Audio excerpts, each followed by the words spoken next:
अगर मैं आपको बताऊं कि इस पूरे ब्रह्मांड का लगभग 85% हिस्सा ऐसी चीज से बना है जिसे आज तक किसी इंसान ने देखा नहीं, ना ही छुआ और सीधे तौर पर खोज भी नहीं पाया, तो क्या आप यकीन करेंगे?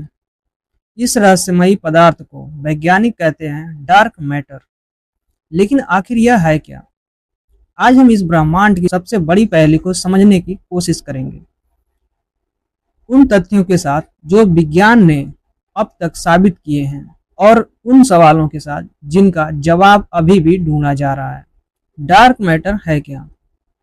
चलिए शुरुआत करते हैं एक बुनियादी सवाल से। हम जो कुछ भी देख पाते हैं, तारे, ग्रह, इंसान, गैस, धूल, इन सबको वैज्ञानिक भाषा में साधारण पदार्थ कहा जाता है। लेकिन चौंकाने वाली बात यह है, यह पूरा दिखने वाला पदार्थ ब्रह्मांड का सिर्फ लगभग 5% हिस्सा है। लगभग 27% हिस्सा है डार्क मैटर का और बाकी बचा हुआ करीब 68% हिस्सा है डार्क एनर्जी का, जो एक बिल्कुल अलग रहस्य है। डार्क मैटर न तो कोई रोशनी छोड़ता है, न ही उसे परावर्तित करता है। यह पूरी तरह अदृश्य है। तो फिर वैज्ञानिकों को इसके होने का पता कैसे चलता है? जवाब है गुरुत्वाकर्षण। हम डार्क मैटर को सीधे नहीं देख पाते, लेकिन हम उसके गुरुत्वाकर्षण प्रभाव को जरूर देख सकते हैं। ठीक वैसे ही जैसे हम हवा को नहीं देख सकते, लेकिन पेड़ों को हिलते हुए देखकर उसका एहसास कर लेते हैं। डार्क मैटर की खोज कैसे हुई? यह कहानी शुरू होती है सन 1933 में स्विस खगोलशास्त्री फ्रिट्ज ज्विकी के साथ। ज्विकी ने कोमा गैलेक्सी क्लस्टर का अध्ययन करते हुए एक अजीब बात देखी। इस क्लस्टर की आकाशगंगाएं इतनी तेजी से घूम रही थी कि अगर सिर्फ देखने वाला पदार्थ ही होता तो यह पूरा क्लस्टर बिखर चुका होता। उन्होंने इसे नाम दिया मिसिंग मॉस प्रॉब्लम, यानी गायब द्रव्यमान की समस्या। लेकिन इस खोज को असली पहचान मिली दशकों बाद। 1970 के दशक में खगोलशास्त्री वेरा रूबिन के काम से रूबिन ने आकाशगंगाओं के घूर्णन चक्र यानी गैलेक्सी रोटेशन कर्व्स का अध्ययन किया। उन्होंने पाया कि आकाशगंगाओं से बाहरी हिस्सों में मौजूद तारे उतने ही तेजी से घूम रहे थे जितनी तेजी से भीतरी हिस्सों के तारे। यह भौतिक के हिसाब से मुमकिन नहीं था। अगर सिर्फ देखने वाला पदार्थ होता तो बाहरी तारों की गति धीमी होनी चाहिए थी। इसका मतलब साफ था, वहां कुछ और भी मौजूद था जो दिख नहीं रहा था, लेकिन अपना गुरुत्वाकर्षण प्रभाव जरूर छोड़ रहा था। डार्क मैटर के प्रमाण। अब बात करते हैं उन ठोस प्रमाणों की जो डार्क मैटर के अस्तित्व की पुष्टि करते हैं। पहला प्रमाण है गैलेक्सी स्टेशन। जैसा हमने अभी देखा, अगर डार्क मैटर को हटा दिया जाए तो आकाशगंगाओं की गति का गणितीय हिसाब बिल्कुल मेल नहीं खाता।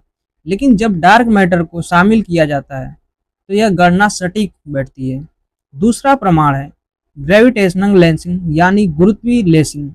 इसे समझने के लिए एक आसान उदाहरण लीजिए। जैसे पानी से भरा गिलास किसी वस्तु की रोशनी को मोड़ देता है, वैसे ही कोई भारी वस्तु अपनी गुरुत्वाकर्षण से प्रकाश की किरणों को मोड़ सकता है।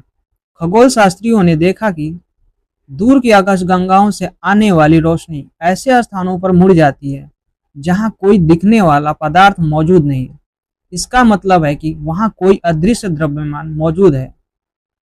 तीसरा और सबसे मजबूत प्रमाण है बुलेट क्लस्टर। यह दो आकाशगंगा समूहों की टक्कर का मामला है। इस टक्कर में साधारण पदार्थ आपस में टकराकर धीमा हो गया, लेकिन गुरुत्वाकर्षण के नक्शे से पता चला कि ज्यादातर द्रव्यमान बिना टकराए आगे निकल गया। यही डार्क मैटर के अस्तित्व का सबसे पुख्ता वैज्ञानिक प्रमाण माना जाता है। डार्क मैटर आखिर है क्या? यहाँ एक बात बिल्कुल साफ समझ लेनी जरूरी है। आज तक किसी भी वैज्ञानिक प्रयोग में डार्क मैटर के किसी कण को सीधे तौर पर खोजा नहीं जा सका है, लेकिन वैज्ञानिकों के पास कई परिकल्पनाएं जरूर हैं। आइए इन्हें समझते हैं। याद रखिए, ये सभी परिकल्पनाएं अभी तक अपुष्ट हैं। पहली परिकल्पना है बीम्स, यानी वीकली इंटरैक्टिंग मैसिव पार्टिकल्स। यह एक ऐसा काल्पनिक कण है जो द्रव्यमान तो रखता है, लेकिन बाकी पदार्थ से बहुत कम प्रतिक्रिया करता है। दूसरी परिकल्पना है एक्सियॉन्स। यह अत्यंत हल्के कणों की एक श्रेणी है जिसे कुछ भौतिकविद डार्क मैटर का संभावित उम्मीदवार मानते हैं। तीसरी परिकल्पना है स्टेराइल न्यूट्रिनो। यह न्यूट्रिनो का एक विशेष रूप है जो सामान्य पदार्थ से लगभग कोई सीधा संपर्क नहीं रखता। चौथी परिकल्पना थोड़ी अलग है, प्राइमोर्डियल ब्लैक होल्स यानी आदिकालीन ब्लैक होल। कुछ वैज्ञानिकों का मानना है कि ब्रह्मांड की शुरुआत में बने बेहद छोटे ब्लैक होल भी डार्क मैटर की व्याख्या कर सकते हैं। इनमें से किसी भी परिकल्पनाओं को अंतिम सच नहीं माना जा सकता। ये सभी शोध और परीक्षण के दायरे में है। वैज्ञानिक डार्क मैटर को कैसे खोज रहे हैं? डार्क मैटर को खोजना दुनिया के सबसे मुश्किल वैज्ञानिक प्रयोगों में से एक है। धरती के गहरे भूमिगत प्रयोगशालाओं में वैज्ञानिकों ने जेनॉन डिटेक्टर जैसे अत्यंत संवेदनशील उपकरण लगाए हैं जो किसी भी संभावित डार्क मैटर कण की हल्की सी टक्कर को भी पकड़ने की कोशिश करते हैं। क्रायोजेनिक डिटेक्टर यानी अत्यंत कम तापमान पर काम करने वाले उपकरण भी इसी खोज का हिस्सा हैं। यूरोप की लार्ज हैड्रॉन कोलाइडर यानी LHC में भी वैज्ञानिक कणों को अत्यधिक गति से टकराकर यह समझने की कोशिश करते हैं कि क्या डार्क मैटर के कण इस प्रक्रिया में बन सकते हैं। इसके अलावा अंतरिक्ष में मौजूद टेलीस्कोप भी ब्रह्मांडीय किरणों पर नजर रखते हैं जो डार्क मैटर के अप्रत्यक्ष संकेत दे सकती हैं।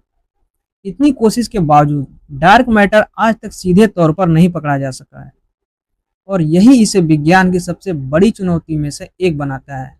क्या डार्क मैटर सब कुछ बदल सकता है? अगर वैज्ञानिक आखिरकार डार्क मैटर की असली प्रकृति को समझ लें तो इसके नतीजे बेहद दूरगामी हो सकते हैं। यह हमें आकाशगंगाओं के निर्माण को बेहतर तरीके से समझने में मदद कर सकता है। यह ब्रह्मांड के विकास की पूरी कहानी को स्पष्ट कर सकता है। यह भौतिकी के स्टैंडर्ड मॉडल से आगे एक बिल्कुल नई भौतिकी की दिशा खोल सकता है और शायद यह हमें गुरुत्वाकर्षण जैसी आदि शक्ति को भी नए नजरिए से समझने का मौका दे सकता है। लेकिन यह जरूर याद रखना जरूरी है, ये सभी संभावनाएं हैं, निश्चितता नहीं है। विज्ञान में अटकल और स्थापित तथ्य के बीच का फर्क हमेशा बना रहना चाहिए। डार्क मैटर आज भी विज्ञान के सबसे बड़े रहस्यों में से एक है। हमें इसके अस्तित्व के मजबूत संकेत मिलते हैं लेकिन इसकी असली प्रकृति अभी भी अनजानी है। शायद आने वाले वर्षों में कोई नई खोज इस रहस्य से पर्दा उठा दे। तब तक यह हमें याद दिलाता है कि ब्रह्मांड का अधिकांश हिस्सा अब भी हमारी समझ से परे है। हम ब्रह्मांड का केवल एक छोटा सा हिस्सा जानते हैं, बाकी अभी भी एक रहस्य है। तो दोस्तों, आपको यह वीडियो कैसी लगी कमेंट में हमें अपनी राय जरूर दें। धन्यवाद।